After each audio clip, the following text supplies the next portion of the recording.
12 minutes past 8 on this Tuesday morning, we're turning our attention to the Panorama documentary that aired on BBC last night. It was digging into MTK, their relationship with Daniel Kinahan, and his relationship with boxing in general. Delighted to say that one of the voices you would have seen speaking on the documentary, Nicola Tallant of the Sunday World, is with us this morning. Good morning, Nicola.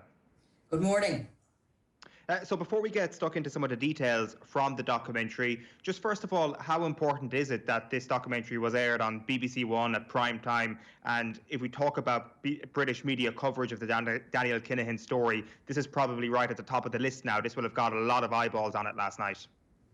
Yeah, there's no doubt, but Panorama packs a punch that nobody else can, I think, you know, in the UK, and it is a big, powerful documentary that is months in the making, is heavily financed, and has been able to go right into the heart of this issue, which is, where is Daniel Kinahan when it comes to boxing, and the most important and expensive fight that is, the last I heard of it, is due to happen in June, Tyson Fury and Anthony Joshua. So it really is important. I see a lot of the media this morning, the Telegraph, the Guardian, hitters have all kind of come out and reported on it. So Daniel Kinahan's back on the front and back pages of the newspapers there in the UK this morning. Because I guess a couple of months ago there was a real effort to try and remove Daniel Kinahan from the headlines. Obviously the reports that he had stepped away from the organisation of this fight, he would no longer be advising fighters. That will have done the opposite effect. That will have had the opposite effect on Kinahan's efforts, this going out last night. Yeah, I mean, to be honest with you, that seemed like a bit of a placation anyway. He had stepped back into the shadows.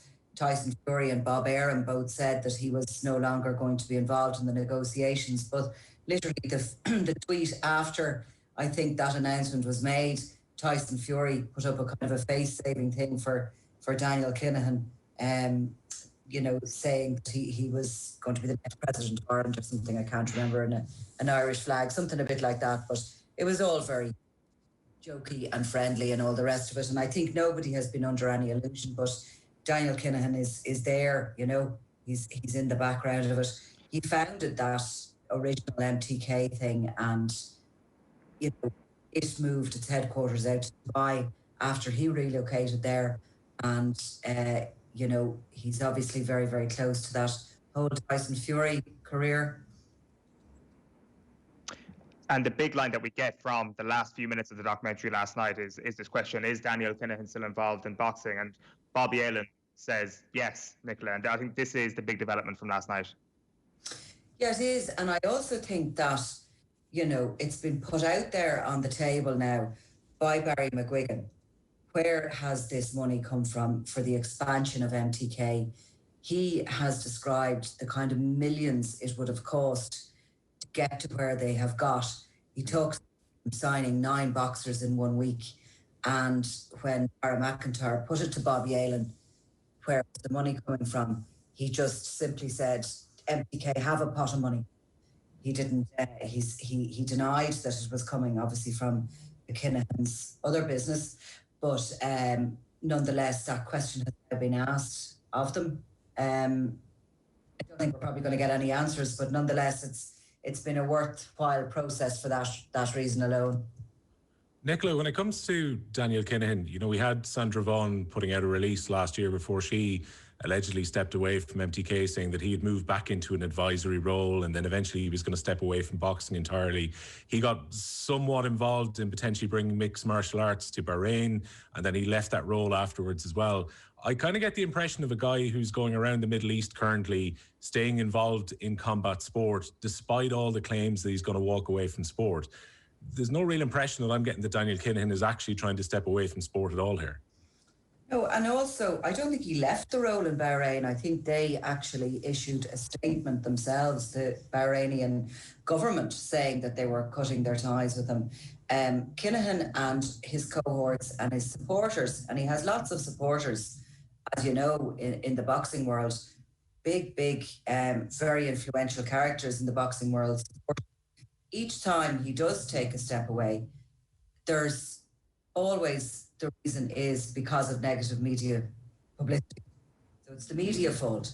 It's not anything or any admission to his connections to organised crime. It is simply that he's got a hard time from the media. That is always why he steps back. So, you know, from that point of view, you can see why obviously he feels he belongs there as a power broker. And a lot of people very high up in boxing have hitched onto him, and, you know, it's going to take an awful lot for them to untangle themselves and the support they've given him.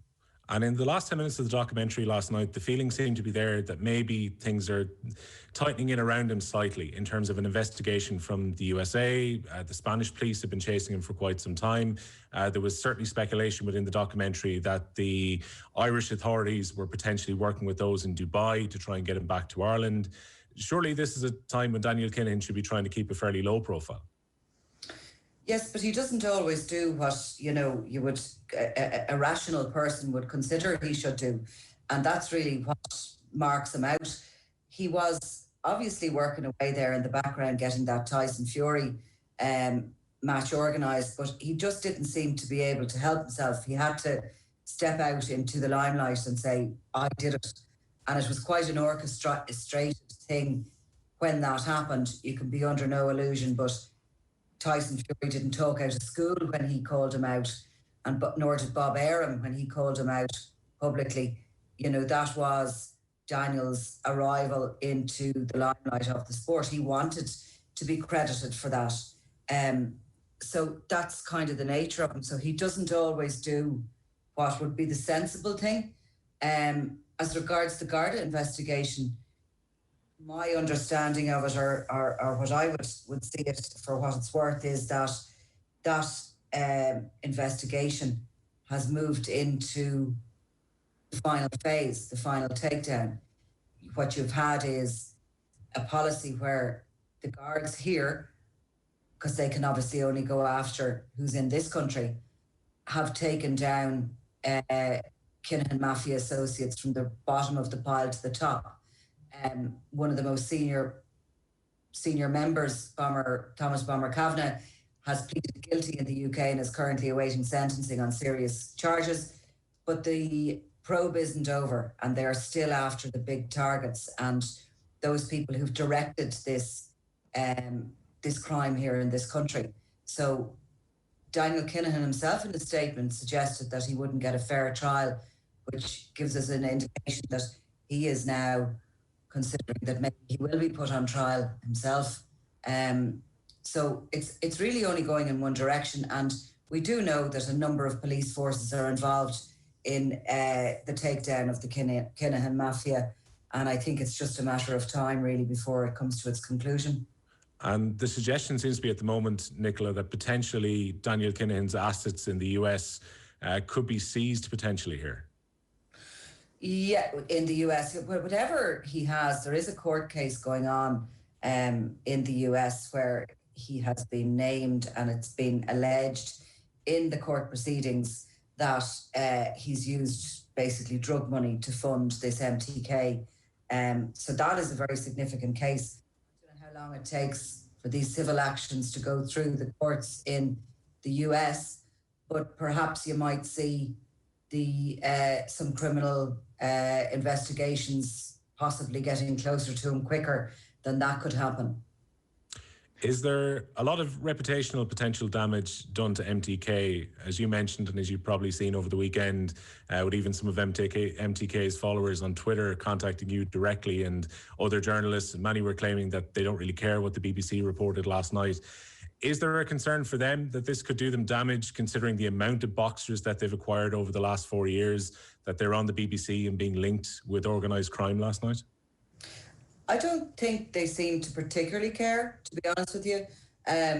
Look, if people pulled their support for them, if the television stations that that run their fights and support them, if the American boxing fraternity pulled out, if people stopped buying their merchandise, stopped tuning in to watch the fights and pay per view, that would cause them damage.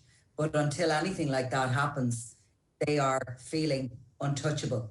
And I'm not sure that, look, obviously that is going to have had some damage, but unless there's some political pressure put on now, and in particular put onto the television stations that work with them, I don't see what will change. Because my feeling on this would be that the regimes in the Middle East are more than happy for similar purposes to Daniel Kinahan in terms of their own profile getting these fights into the Middle East. They're going to continue to do business with MTK. And we had Bob Arum on Off the Ball before Christmas, and he said, look, he's dealt with all sorts of people. We asked him about him being a public prosecutor before and whether he'd have any concern about potentially talking to someone who's involved in crime. And he said he just deals with a guy to get a deal done for Tyson Fury. The feeling that I get is that, you know, these countries that are going to host these fights, the TV companies that you mentioned, will probably continue to work away with MTK because they only care about their own interests in the boxing game. Well, that certainly seems to be the case. Look, it's all about the money, isn't it? And that's it. There's so many people invested in it now. I mean, inside the UK, there are, and I'm not a sports person here, you know what I mean? I'm just talking from my sort of knowledge is on the crime end of it. But surely inside the UK, there are television giants like Sky who are working with MTK, and that's really where, I mean, I think the corporate political pressure can go on. Outside, we don't have any control what happens in the United Arab Emirates. They are a country and a law unto themselves. The Emirates have, you know, have offered Daniel Kinahan a home for the last 3 years, while the Gardaí here would say that the Kinahan organised crime group have directed murder on the streets of Dublin. So, you know, what do you do? They just seem to be, and not only Daniel Kinahan, by the way, the Emirates are harbouring and have been harbouring quite a lot of criminals from all over the world who've been accused in their own countries of directing criminal organisations. So it seems that in the Emirates, any money is good money. So that's what you're fighting against outside. But we can certainly police, and even from a political point of view, we can police what happens in our own countries. And I think that Panorama documentary surely will put a little bit of political pressure now on people who are you know, dealing with this company, who are just so closely linked to Kinahan. Can I just go back to something you said a moment ago, Nicola? So there is an investigation ongoing in the United States at the moment looking into where MTK's money has come from, as opposed to Daniel Kinahan and what he has done, or the links that he has. There is an investigation ongoing into MTK specifically and their finances. This is the civil court proceedings you're talking about? Correct. Yeah, well, that wouldn't be an investigation. That would be a civil suit that's been taken by a boxing promoter over in the US. On the criminal side of things, certainly the DEA, Homeland Security and Border Controls in the US have been working closely with the Garda Kinahan here, and with the NCA in the UK and with the Guardia Civil in Spain. Australian police forces have been working together with them, and the Netherlands and various other European police forces. The civil action is a civil case that's been taken by a promoter there who says that basically Daniel Kinahan nicked his boxer. And the reason, basically, this is in layman's terms, I'm describing what has been laid out in the court papers in layman's terms. The reason he was able to nick his boxer and give him all this money was because he was funding this organisation, this MTK, with the profits of his criminal business. So that's what has been claimed. Clearly, Daniel Kinahan has a right to defend that, and himself as to MTK, and no doubt they will go in there and defend those allegations. But nonetheless, it's just another element of, you can see where they've been causing, they've been everywhere they go, they seem to cause sort of consternation in the boxing world. You heard Barry McGuigan last night discuss how he had lost boxers that he'd put his life and soul into training, and because of the money they're offering, you know, they're undercutting everybody in the boxing world, and they have been taking it over. Look, if that's by legitimate funds, very well, but I think McGuigan was suggesting that the kind of millions that you'd be talking to see that growth are quite staggering. And the way that changes, you assume, is that there are more people like Barry McGuigan who come out and make noise about this, because he's probably not the only person involved in boxing who has been affected by this, who has felt that their hard work into fighters has probably not gone all the way. They haven't been able to see their own fruits produced in terms of professional boxing, that MTK have actually been the ones rewarded. Do you think that there is going to be more than Barry McGuigan coming out over the next little while to actually say, listen, there's been big offers made for my fighters and I just can't compete with this? People just seem to be terrified within the boxing world, the good people, the ones who are doing honest business. And, you know, this MTK with the shadow of Kinahan in the background seems to have become a complete giant, and they seem to have been eating up everything in their sights in boxing. And you've got people like McGuigan who've been left looking like small fry. And it's a bit of a David versus Goliath fight with that. But from a criminal point of view, it took a long time for voices to come out against the Kinahan mafia as well. But people, I think, just need to look. Fear is debilitating. It is debilitating. And when people are afraid, and it's a genuine fear that they have, they just won't speak up and speak out because they're afraid of what will happen. They're afraid for their livelihoods. They're afraid for their families. And to them, and, you know, they have reason for that fear to be very real for them. There's obviously been a Kinahan response to this, kind of disassociating themselves from all the details and all the allegations from last night's documentary. But there's also been an MTK response. And I guess what they've said is that it's true that Mr. Kinahan does provide personal advice to a number of boxers managed by MTK Global, while also maintaining that he's never owned or controlled the client company that they're involved with. So I think this is probably the distance that they've found, the happy distance that they've found with Daniel Kinahan, that they're okay with his name being associated with the company, but he has no meaningful role within the company. He isn't a businessman working for the company. He is merely an advisor. I guess trying to increase that distance is the next challenge for the boxing community over the next little while. It's not that long ago that MTK and the CEO, Sandra Vaughan, was sending out legal letters to the entire Irish press, telling them that Daniel Kinahan had absolutely nothing to do with MTK, had severed all ties, and that anybody who suggested otherwise would be, whipped down in the courts. So their stance has completely changed on him. I mean, Sandra Vaughan and Danny Vaughan, her husband, who's a coach in MTK, went to the High Court in London, and they signed sworn affidavits to the Old Bailey when they were looking for to take defamation proceedings against an anonymous Twitter account called The Whistleblower, who has been very critical of MTK and of Daniel Kinahan. And in those affidavits, certainly Sandra Vaughan's, who I saw, denied that she had anything, that Daniel Kinahan had absolutely anything to do with MTK, that he was completely and utterly separated from it since he had sold out to her. She had bought it entirely, and he was nowhere near the place. So it's a bit of a turnaround, to say the least, that he's there kind of in the ether.